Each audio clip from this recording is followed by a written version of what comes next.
that in the 838 dimension, Wanda had that perfect light with Billy and Tommy, so the Mind Stone being missing from Thanos' gauntlet and Vision's survival might have been the key difference there. So this possessed Wanda attacks the Baxter Foundation, and Charles tells Stephen to get to the Book of Ashanti, and he says, "Just because someone stumbles and loses their way doesn't mean they're lost forever," which is a direct quote from 2014's X-Men Days of Future Past, when Charles said this line to his younger self. Just because someone stumbles and loses their way doesn't mean they're lost forever. Now that movie ended with Charles and his...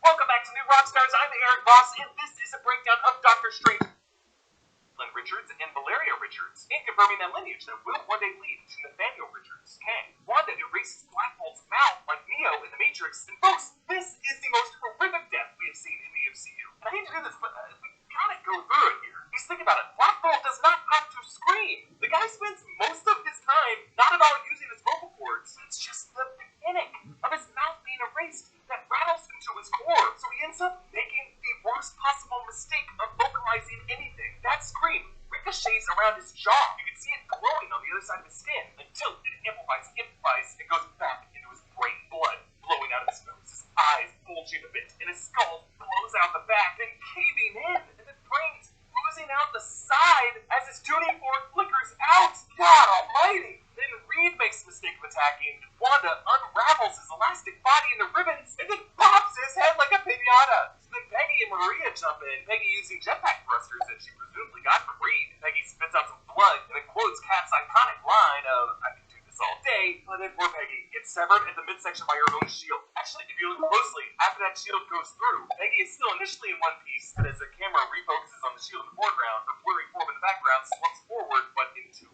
halves. And then Wanda collapses a statue on Maria. At least for Maria, it can be an open coffin. I mean, each of these 4 actors must have been directed on how to emote their own deaths, but there is no way all these actors were on set with each other or told how each other would die, because they should be screaming in horror. Otherwise, these 4 must be pretty desensitized to people dying this way. Charles enters Wanda's mind, depicted as a white void where he's able to walk. He wears a black turtleneck, and beyond that door is a pile of rubble, including a TV set playing the intro to WandaVision Episode 1. Air sirens raid in. This rebel's clearly the rebel that Wanda and Pietro were buried under in Sokovia when Starport had landed in their home. But the Scarlet Witch's red cloud closes in, and she snaps his neck. Thinking this is the 3rd time we have had to see Patrick Stewart, Children's Savior, die. Now, all these Marvel heroes coming together to try to stop the Scarlet Witch, who does not care who she hurts as she tries to be with her kids. The plot points inspired directly by the House of M comic event, but whereas that story goes deeper and deeper into X-Men lore, makes some major moves on whether or not they even exist in reality, this movie's connections to mutant kind stop right here. So Strange American Christine flee as Wanda chases them, her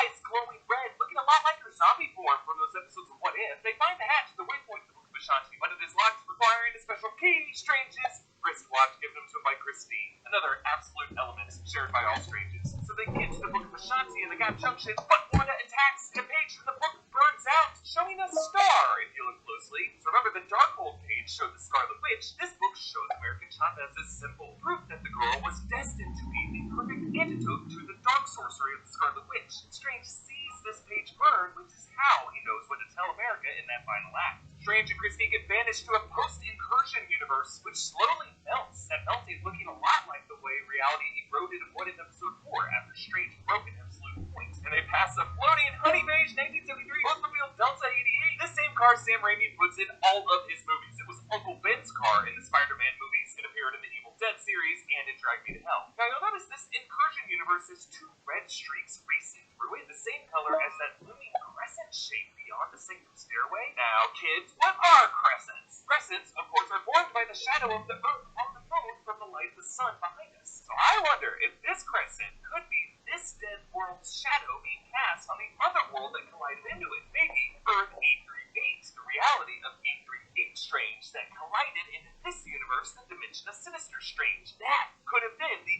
unseen annihilation that the Illuminati referred to. 838 Strange might have used the Darkhold to dreamwalk into Sinister Strange, and Sinister Strange tried to cast him out. That war between the two dragged their worlds together in a way that killed everyone in Sinister Strange's universe. That could have been the war that he lost, that he was talking about. And the guilt over winning that war might have been what 838 Strange confessed to the rest of the Illuminati. Now, these 2 streaks might represent the lifelines of those 2 universes, synced, forever parallel. touching, yet still way too close. I mean, the creepiest detail about this place is the fact that a freaking field of bones stretches in front of the sanctum. Everyone in this reality died from an incursion, but no human remains are visible anywhere else. That means that these unfortunate souls of this universe fled to the sanctum, looking for sanctuary, begging this Strange to save them, and he watched as they died. Strange brings up their dead sister Donna, whom he says fell in the ice when they were kids. The comics, Donna drowned after getting a cramp in a swimming pool. Sinister Strange reveals a third eye on his forehead. Now, Strange sometimes has the third eye in the comics as a manifestation of the Eye of Agamotto, a way of showing the mystical sight that the Ancient One referred to when she touched his spot on his head. But in this case, the third eye represents the twisted evil of the Darkhold, the curse of Cthon living on. These two Stranges duel. Sinister Strange's sorcery is purple, the same color of Agatha's magic, the color of the Dark Dimension in Dormammu, which is something that's going to play a very big role as Dormammu's niece, Clea, shows up in the post-credits scene to work with a Strange with 3 eyes. During the fight, Strange grabs the piano, making that same horror music theme that up until now in this movie has meant fear, but instead now he weaponizes the fear to lift the music notes off the page, each note making the same note it would if you were to play it on the piano. I love this music duel so much! Sinister Strange blocks the notes by conjuring the 5 lines of a scale, which is how he would contain loose notes and sheet music, and forming the new arrangement, which plays as Johann Sebastian Bach's famous organ chords. Strange launches Sinister Strange out the window, impaling him on the fence like Sauron, but the third eye still opens because the evil lives. So Strange now uses the Darkhold to dreamwalk into the one Strange still left in 616, the buried Defender Strange, resurrecting the corpse. Now remember, earlier, Wong told Wanda that no sorcerer can pass the barrier to Wundagore Temple. So those souls of the damned that attack Defender Strange are not just an obstacle. Using them by turning them into a new cloak is literally the only way Strange could fly over there. That's just a really smart example of what screenwriters call economy of story, repurposing story elements we thought were just set dressing or characterization or raised stakes, like the Defender Strange corpse, the Watch, Strange seeing a star page in the Book of Ashanti, these souls of the damned, and instead giving them new practical functions for the hero to advance. So when a bunch of nerds in your movie theater started applauding in this moment, going, yes! It isn't just because we love Sam Raimi's zombie shit. I mean, we do. It's because this moment was a culmination of all these seeds that were planted throughout the movie. Now, when the souls of the damned attacked Christine, she banishes them with the brazier of Von Galeon, the same artifact Strange tried to use on Caecilius in the 2016 film. You don't know how to use that.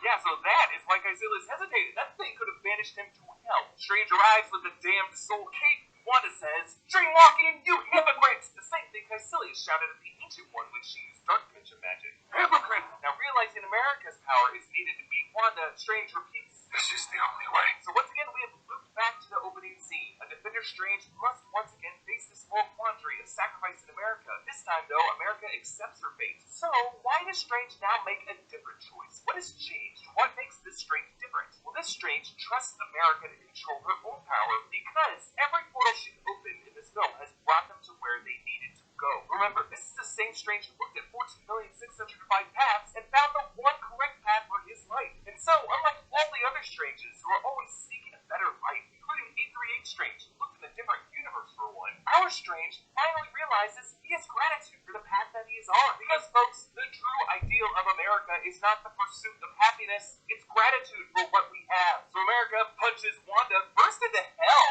I love that that's where she thinks she needs to go. But America learns that the better destination for Wanda is just to give the woman what she wants, her Westview home, where her sons actually see her true nature. Now, based on the other Wanda's bruises, this is actually 838, the same Wanda that she possessed earlier. And you see now on the TV is Snow White and the Seven Dwarfs. Remember, in the Alt Universe, there was an Alt Universe Walt Disney short starring Oswald the Lucky Rabbit, but in this one, it's the iconic Walt Disney first feature-length animated film, Snow White and the Seven Dwarfs. Also, remember, a story with an evil witch queen that haunted me as a little kid. So these poor boys are on pins and needles about an evil witch queen coming in through a portal into their living room. And despite being possessed and doing horrible things, this other Wanda forgives the Scarlet Witch, assuring her that these boys will be loved, telling the mother what she needs to hear. And so Wanda collapses the temple on herself, and she destroys the Darkholds in every reality. And while it seems like 616 Wanda may be dead, we do still have this other Wanda who was there for all the craziest shit that happened in this movie. A Wanda who, remember, shares this 838 reality with mutants, with the Fantastic Four, so some version of the House of M, No More Mutants moment may be on the way in the MCU. In the behind the scenes of this movie, Strange gets closure with Christine, who leaves America in training at Camartage, and finally gives Sorcerer Supreme Wong the bow he deserves. And most importantly, he finally fixes the broken watch, the camera transitioning from the broken lens to clarity. But that clear vision proves itself a curse in the final shot of the film. The man is seeing too well with 3 eyes, as the curse of the Darkhold lives on. It's a scarlet letter for his sins, and a new unhealable wound for the surgeon to suffer. Now, I broke down the post-credit scenes in another video, and we got lots of Multiverse Madness videos coming down the pipeline.